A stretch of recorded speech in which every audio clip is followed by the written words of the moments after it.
Let's do this. The Cult of Hockey podcast by the faithful and for the faithful. I'm David Staples of the Edmonton Journal, and I'm here today with Bruce McCurdy. Welcome, Bruce. Hey, David. And welcome to the wisest fans in hockey, Bruce. People who listen to the Cult of Hockey, read the Cult of Hockey. Great bunch. And Bruce, I think they are very happy, but the faithful are in full voice, Bruce, and they're singing Hallelujah, Hallelujah, Ken Holland today. I don't think that's an underestimate of the mood in Edmonton. It seemed, from the Twitter reaction, even the harshest critics of Oilers management were generally speaking finding something good to say about the Milan Lucic for James Neal trade. So, and I have to say, Bruce, I had been expecting it to happen, actually. I had done a post earlier this year where I predicted this would happen because I just saw that Lucic had more value than he was being given credit for, that he had about $2 to $3 million a year in value, at least on a 1-year deal, kind of like a Ryan Reeves deal. And over time, he probably had it, like, no one was going to give him another 4-year deal, but he had about $10 million in value, I thought, still. Maybe not that much, maybe more like 8, maybe $2 million over 4 years at the very most, optimistically. But I thought he had some value, but not so much to the Oilers, because the Oilers had tough players. They had lots of slow players, and they desperately, honestly, they needed to move Lucic, Bruce, because he's so slow. And the Oilers were way too slow last year, and they couldn't have him anchoring that fourth or third or second line again and slowing everybody down. It would have been another nightmare season with that going on, because they already have Jujhar Khaira, who's slow, and it kind of playing that same role, and they have a few other slow players. So great to see them make this move from my point of view. I thought it was going to happen, and then yesterday, all of a sudden, I thought, what? It didn't happen. Our own Kurt Levins have reported this. The 17th was the big day because that's when Lucic bonus was going to be paid, and that had been contested by some other media people, but it turns out I think that Kurt was right about that. And we see the trade today. So what's your reaction? Well, the timing sure doesn't seem to be a coincidence, does it? I mean, no, that date of July 17th has been floating around. I'm not sure if Kurt was the first, but he certainly put it out there back on July 7th that the July 1st that had been previously discussed wasn't necessarily the be-all and end-all. Lo and behold, here we are on July 19th, 2 days after that, and the trade gets made. So, that common sense suggests there must have been something to it. My reaction to the trade was I got a phone call from you with the news, and I came rushing into the office, and the very first thing that happened was a brilliant bolt of lightning and an instantaneous huge clap of thunder right over my head. And down came the rain and the hail, and I thought, oh my goodness, it really has happened, hasn't it? You mean there was really a storm outside your house about that? Literally, yeah. Kaboom! Very loud thunder. Ken Holland brought the thunder, Bruce. He brought the thunder today. Thor Holland. Mm-hmm. Or who is the god of thunder? Is it Thor? No, is that Thor? Yeah, I believe so. Okay. I think so. It's not Thursday though. Anyway, the deal is apparently done, but there's some details that, of course, we're all anxious to hear. Yes. In terms of potential cap retention, which is a big deal on the competitive front, and also potentially some kind of conditional draft pick. With both of those things, details rumored to be favoring the Flames when they do happen. Now, the Flames are already in kind of an advantageous position from a straight cash perspective, because the Oilers have already paid $26 million now, including that bonus of the $42 million that was in the contract. So they've only got 3 of the 7 years, but they've already paid well over half of the full value of the contract. Whereas Neal's deal, the real deal of James Neal, is a straight $5.75 million every year, no bonuses, no top loading, bottom loading, any of that stuff. So he still has $23 million due for the same 4 years. So Daryl Cates has taken a hit financially, and in theory, and who knows how much of that trickles on down to the fans. But the fans were pretty strong in their opinions that something needed to be done, and miraculously, almost it seems something has been done, So and Lucic Bruce, has been moved. um, did I say that Elliot Friedman was reporting that he had heard earlier this week that the retention of the Oilers are going to have to retain 10% of Lucic's salary. Now he said he wasn't sure on that, and it might have changed, Right. but he didn't think it. I wonder if the deal would have been gone ahead if the Oilers had to retain a lot more than that. I think 10%. I mean, Neal's paid a little bit less, $250,000 a Yeah. year, right? Less Hmm. than Lucic. So you had to even that out somehow. So that doesn't sound terrible to me. And the great thing is there's a couple of great things here. They're out from under the no movement Yes. clause of Lucic, Bruce. So the whole Seattle expansion thing, that the horror show that might have occurred if they had to protect Lucic. Now, I don't think that was ever going to happen. I think they would have figured out a way to do it eventually.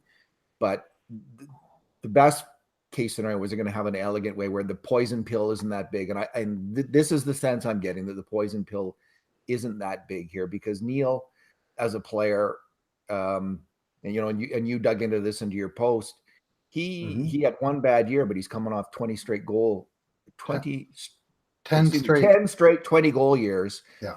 And he had a bad year last year, but he only shot 5%. Now, a low shooting percentage like Lucic in the last 2 years, Bruce, Hmm. a low shooting percentage can mean a player's just lost his touch, lost his hands, and can't score anymore, I think.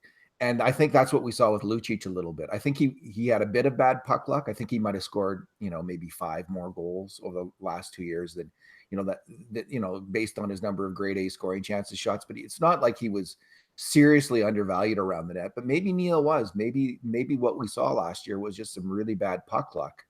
And because he had a 5% shooting percentage, and maybe he's going to rock it back and score 20 goals. Yeah. Well, certainly everything on his player page, on his stats, uh, suggests that he fell off a cliff when he Yeah. got to Calgary last year. I mean, this is a guy who did have 10 straight 20 goals seasons, who couldn't even manage 20 points in Calgary. Like, I mean, that's a big crash. And his Did he get a lot less shots per his game? well his shots, he was down to 141 shots. Mind you, he only played 63 games. He had an injury, but yeah, his shot rate was way down. His ice time was down. He'd had 9 years in a row over 17 minutes a game. Last year he played 14:57. Uh, his um, uh, his possession stats, he was a minus player in Calgary, which was a first place team. He had a disastrous change in his takeaways versus giveaways, which is all he always had a strong positive ratio between those two. And last year he had 11 takeaways all year, which is terrible for that player.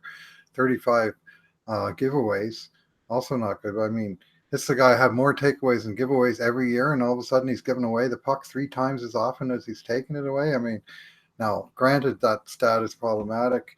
It's counted by different counters. When you move from one team to the next, sometimes it fluctuates, but that's not your normal sort of little fluctuation. It's just what happened.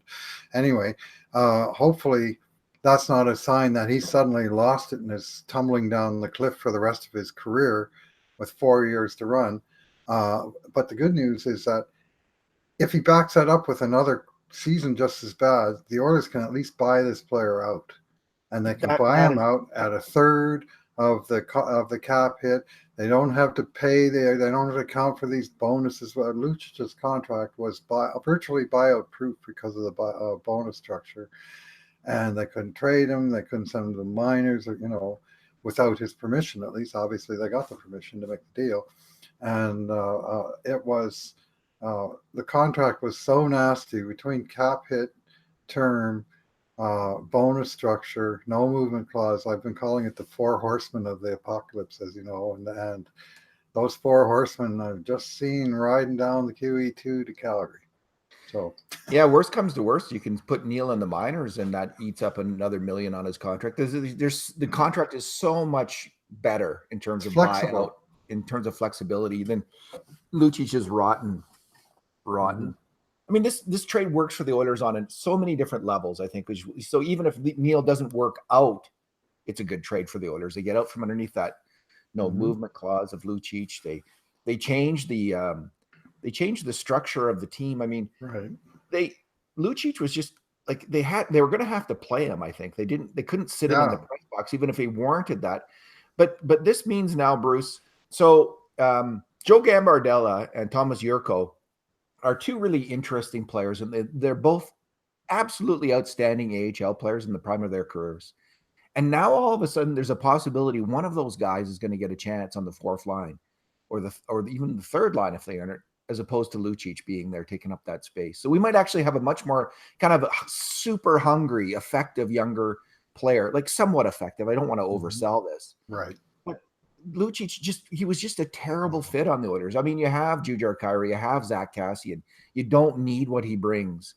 Some other team may well need it, but the Oilers did not. So, and now, now at the left wing, I have Leon Draisaitl, Tyler Benson, Granlund. What is it? Is it Marcus Granlund? Yes. It's not McCullough. It's Marcus Granlund, Joakim Unfortunately. Nygaard, Joe Gambardella, and Thomas Yurko in the top six. Now that is not that is not a very scary batting order, except for the guy at the top of the order. But there are some hungry young players who can really skate fast. So you're in plugging that in entire group. You're plugging in Neal on the right side then in your Yes. depth chart? Well, Okay. is he? He's a left shot, and I Oh, think he plays either wing, but I suspect if he were to line up with McDavid and Draisaitl as one option, that would probably be Leon that played on the right side. But that's just an educated guess. so well, I've been reading on Twitter that he's a right wing, so maybe he's not though. But you're saying he plays either wing. I believe he has experience on both wings. Yeah. Okay, so yeah, on the right wing I have Kassian and James Neal, Chason, Archibald, and Gagne, and suddenly that position. Now, of course, the James Neal I'm talking about, I didn't see all those games in Calgary last year that demoralized that player, that team, and those fans, Calgary fans, so much. So I have this opinion about James Neal, which is probably incorrect, based on his play last year. So I might be a little bit more excited about this trade than I should be. I will say that. Bruce, why don't we go over? Is there any more stats or anything else you want to talk about? Or should we move on to what people were saying on Twitter? You were asking me about shots, and he's a shot machine. Yeah. High volume shooter, typically well over 200 shots per season, and he was as many as 4.1 shots a couple of seasons in Pittsburgh, and always 3.4, 3.3, just under 3, and then last year all the way down to 2.2. So, but I mean, when you're playing on the third line with Mark Jankowski, as opposed to the first line with Sidney Crosby, chances are all of everything, your opportunities are going to diminish. And I don't think he played much first power play with Calgary either. And whether he does in Edmonton is an open question, but there are jobs to be had. He can come in and say, I'm the man for this. And, if he brings his game that we remember, that's the huge question is he the James Neal of 2018-19, or is he the James Neal of 2008-18? Well, the one piece of good news is we hear that he's working out like a fiend with Gary Roberts. Well, there you go. And who was a player who resurrected his career from major injury, and Neal had some injury problems last year. So the interesting thing is you get a player like this who's had the one bad year. I think there is that much more chance of a rebound than Lucic, who's had the 2 bad years in a row. Dustin Brown, came back after maybe a couple off years, but that's really unusual. But after 1 year, maybe this is the wake up call for James Neal, and he's going to be good to go again for another year. If we get a couple years out of this, if we get one 23 goal year and another 19 goal year out of Neal, and then he fantastic. That's all you'd hope for. Well, it's a meme on the Oilogosphere. It's a drinking game of anytime a player says I'm in the best shape of my life when they're coming to camp. But there actually was reports that he showed up in Calgary, kind of having signed a big contract, and maybe got a little fat and sassy over the summer. Who knows? I'm not that close to Calgary. Well, you've been through a long playoff series, Bruce. A long playoff year with Vegas, right? Yeah, and a long playoff year the year before that with Nashville. Was it previous year, or was it? Anyway, he's had a few deep runs in the playoffs. So just one other thing is that we might be expecting a power forward in James Neal, 6'3", 212 pounds, and some history of greasy play. But unlike Milan Lucic, who's bringing the hitting game, like one thing he never stopped doing all the time he was here was hitting people. And he got kind of derided for that. I don't think necessarily fairly, but he certainly brought that physical game. James Neal had under 50 hits the last 2 years. I mean, he used to be a hitting player, but he's largely left that behind, and he's more relying, I think, on his skill and savvy at this point. I never would deride a player for hitting. Like I just No, don't me get neither. that. That's just I don't know where that like. Anyway, No. you know what? When the Oilers went on that great run in 2016-17, Bruce, one of the Mhm. signals that they were going to win a game is if Milan Lucic or Patrick Maroon or both, especially, flattened someone in the first period, the Yeah, Oilers were well, going to win that game for sure. It was one of the clearest signatures of that successful season. So, Milan Lucic did have that good run. He wasn't that good in the playoffs. It's funny because everyone during this, like, we can't trade Lucic. What if we have to face him in the playoffs? Well, my recollection of Milan Lucic in the playoffs that year was a pretty underwhelming hockey player. yeah, he didn't get it done. Yeah, he did not come close to it. And I didn't think, well, he's 2 years older than that now. Like, I'm not worried about the Oilers facing Milan Lucic because he's tends to go soft on his old teams, and he's just not that effective anymore, is the honest to God's truth about the player. All right, Bruce, let's go through the Twitter comments. I'm going to start off with Oilers fan Kim G at Kim DG172, and her comment is, "Thank you, hockey gods. Arrivederci, Lucic." And I think that kind of sums up the mood in Edmonton. I don't think people are anti-Lucic, like there's hating on Lucic or anything, but they are happy about the trade. I'm not sure he speaks Italian though. Yeah, she got the wrong language. He's Croatian. That's a Croatian name, is it not? Uh-huh. Yeah. Yeah. Well, here's NHL writer Dmitry Filipovich, big Oilers fan, is saying, I always just assumed the no move clause in Milan Lucic's deal was referring to his style of play. Oh, ouch. This isn't even worthy of 1-for-1 status. The trade is 0-for-0. Yikes. The Oilers wound up paying Milan Lucic $26 million for 39 goals. Savvy.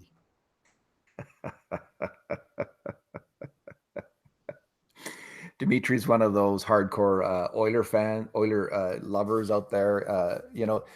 There's a whole group. He's got the stats behind him. Let's put it that way. Yeah, But it's the Oilers are an easy target, Bruce. The whippings will end when the winning begins. Put it that way. Like that's the reality of the situation. The Oilers are one big pot shot waiting to happen until they start to win some games. So let's go with Eric Francis of Sportsnet, a longtime Calgary reporter.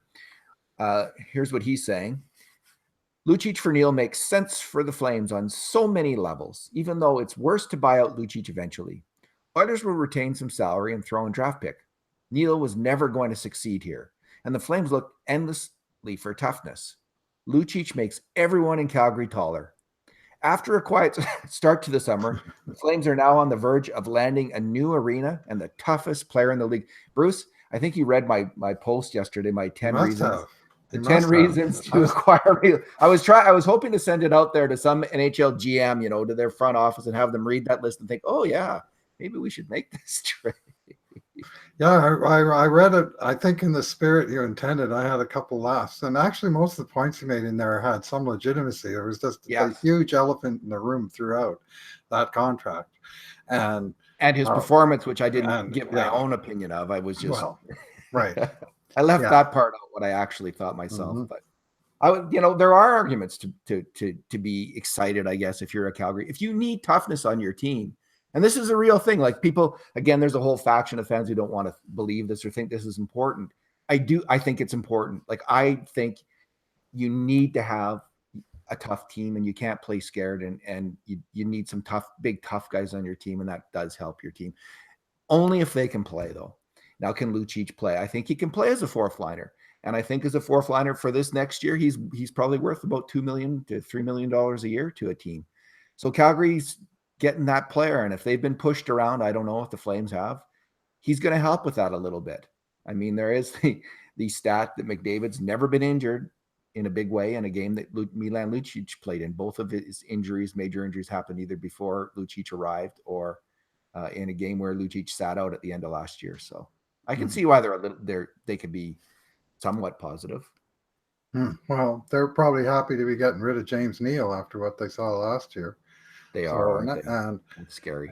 yeah, and I mean, fans, and we're just as guilty, are apt to be looking for silver linings when trades get made, and it's from a Calgary perspective, they got to be looking at the Lucic they remember too. And certainly, I mean, when he first came to Edmonton, and Edmonton beat Calgary 7 times in a row after the beginning of 2016-17 season, and he was a factor in some of those games for sure.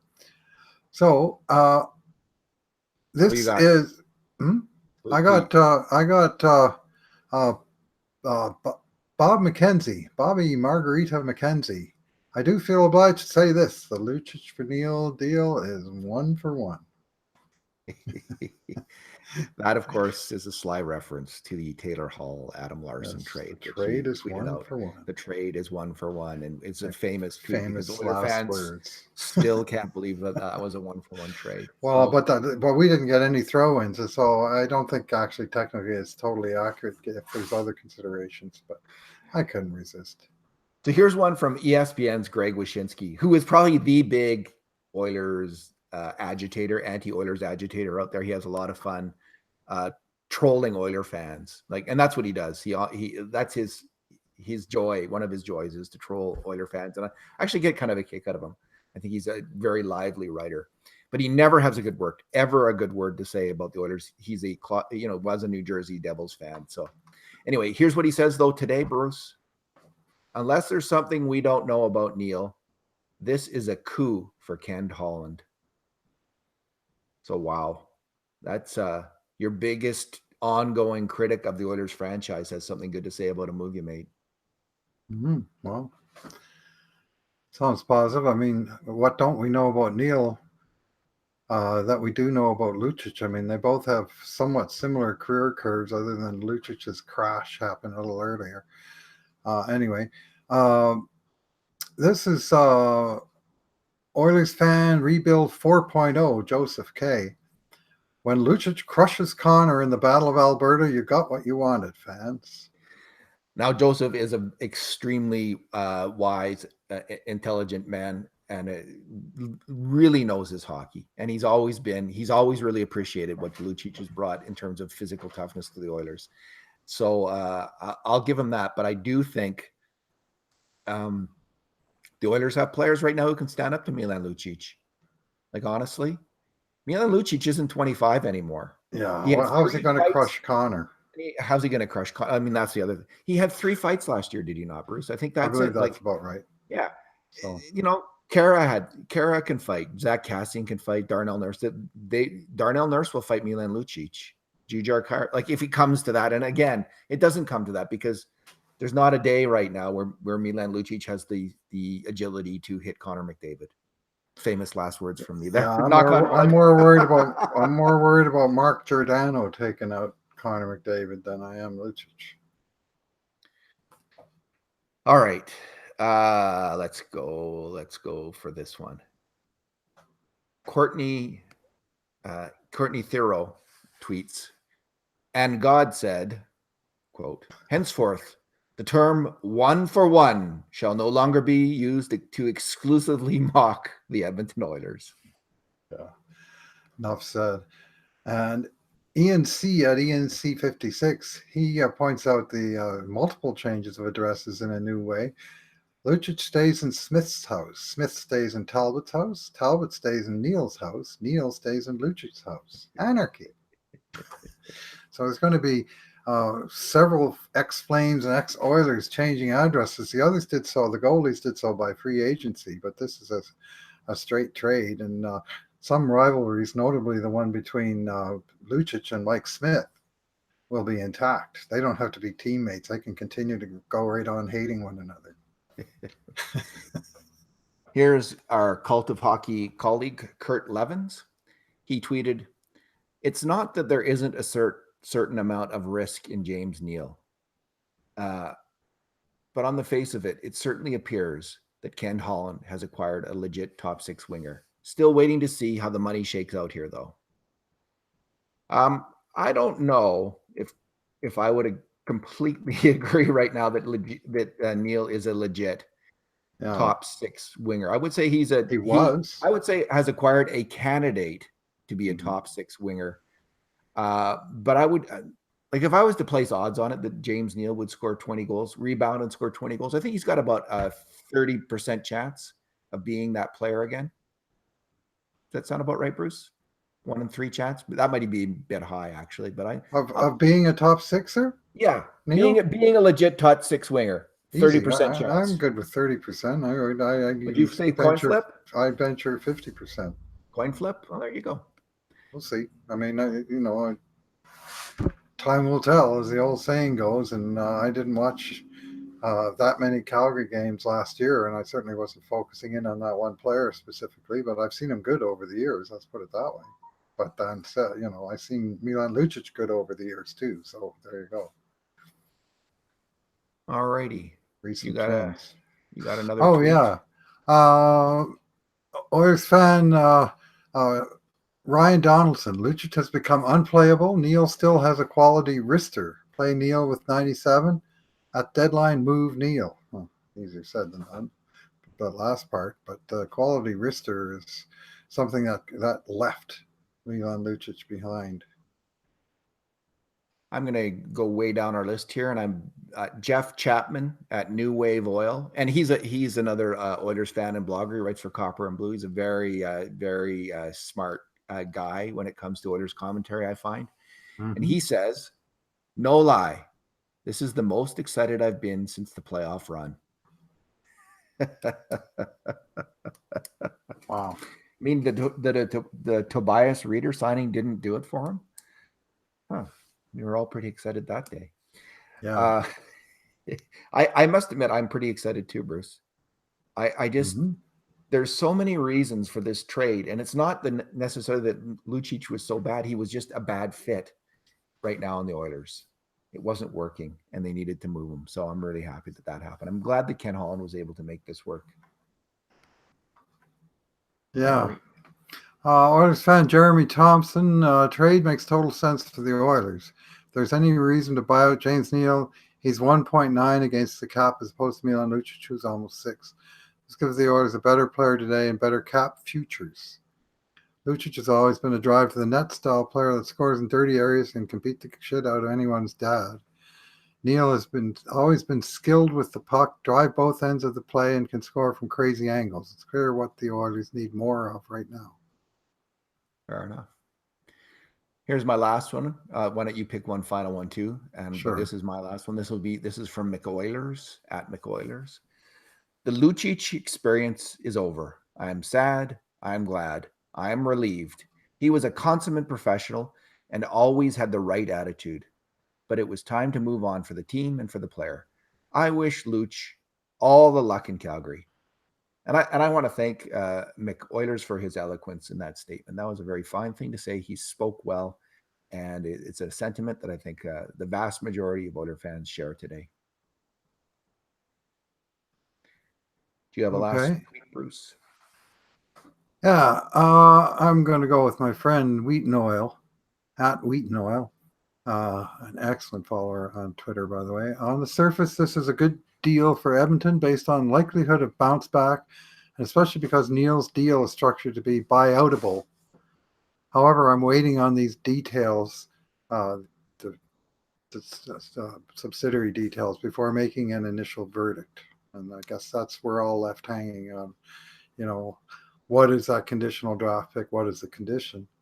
And how much more retention is there? I mean, if the Oilers even retain the 10% that you suggested earlier, that means the effective cap hit for Neal is $6.35 million, and they're actually paying more for their boat anchor contract than they were before. I'm hoping that'll just even the scales and not be any more than that. Yeah.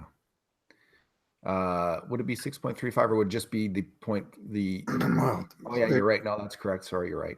Hey, bro, I got one more. I lied. Let's go with Kent Wilson because he's writes for the Athletic, I believe. In might as well end on a downer. So Kent's been watching Neal all year last year, and here's what he has to say. For Oilers fans wondering, Neal was awful, all caps, last year. His relative impacts were worst on the team, worst even strength point per 60 rate. He dragged down anyone he played with, scratched in the final playoff game. Maybe he bounces back next year, but he was the Flames' worst regular skater. So no punches pulled there. I wonder if Kent wrote that when Neal was still on the team ever. Well, it sounds like his Oh, opinion. Yeah, when I say downer, I don't mean that as at anything at Kent himself, who's a no, man no, of no. respect. Yeah. I had read his comment, and I'm going, oh boy. He's obviously got a similar opinion on James Neal that many Oilers fans have developed on Milan Lucic, having signed him to a big money contract, and then watching the player underperform badly to that contract, and see his game deteriorate in front of him.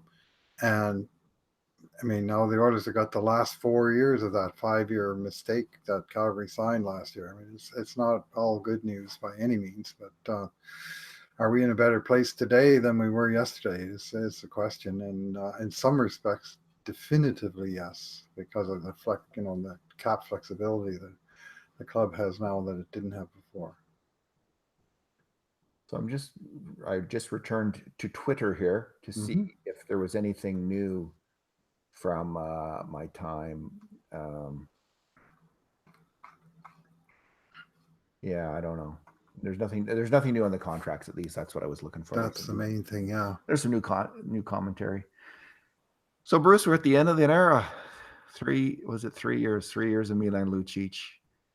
I was hoping when the contract, when they first signed the contract, that 7-year deal, I was hoping that they would get as many as 5 good years out of Lucic. And when I looked at similar kind of players, there was an outside chance it looked like they might get as many as 5 good years out of Lucic.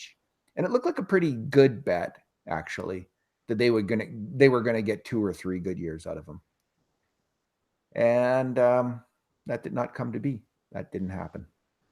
Yeah, they got 1.5 years of decent production, and even in his first year when he connected big time on the power play. Remember, I think he got 12 power play goals that year, 10 anyway, uh, and uh, and he kind of pumped his stats. I know he got 25 of his 50 points on the power play. And even that first year, some were saying, well, at even strength, he's not as good as he was, and that trend continued down. But the scoring, just halfway through his second year, he was fine. He had like 26 points at Christmas.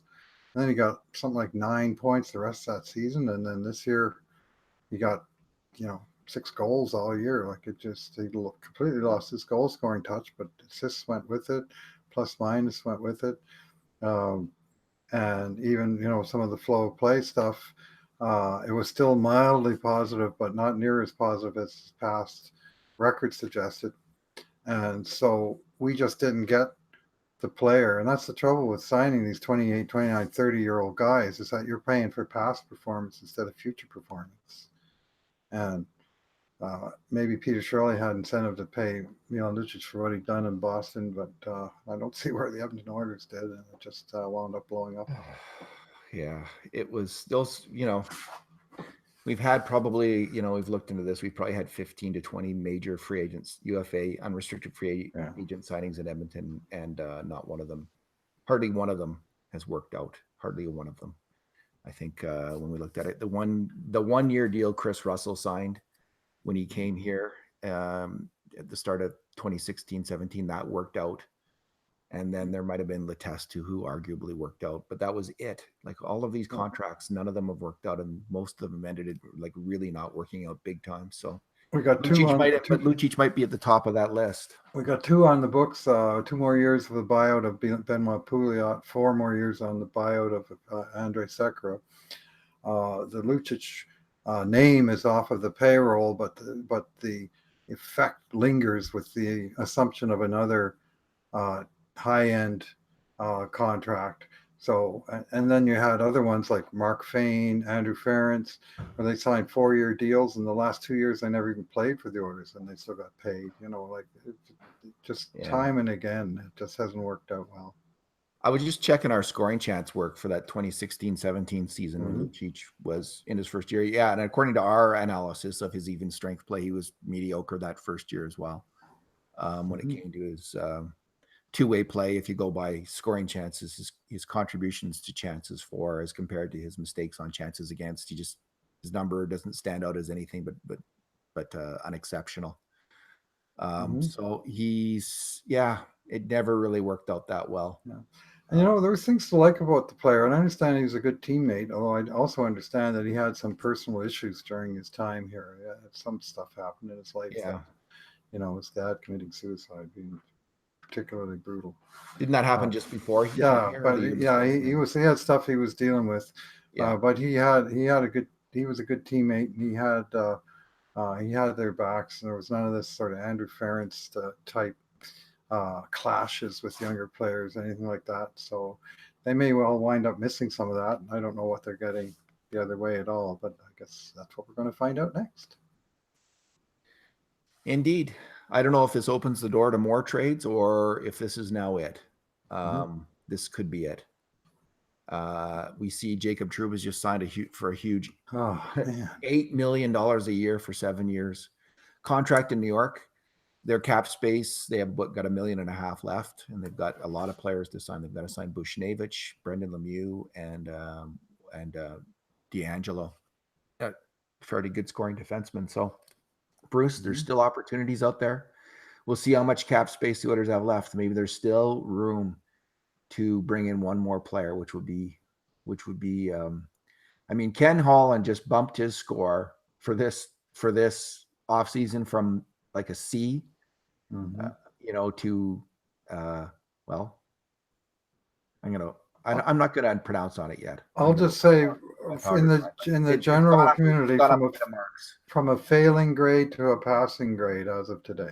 Let's just put it Fair that comment. That's a good way to put it. Like I don't think most. I don't know if we had taken a poll today. I was thinking of taking a poll. Do you think he's done enough? And I way. suspect he would have failed that question Mm-hmm. earlier today. But I suspect he would pass it I've been right now. hearing and reading him getting a lot of grief, and at least he's done the impossible. He's moved the unmovable object, Bruce, and that wasn't grief. That was encouragement.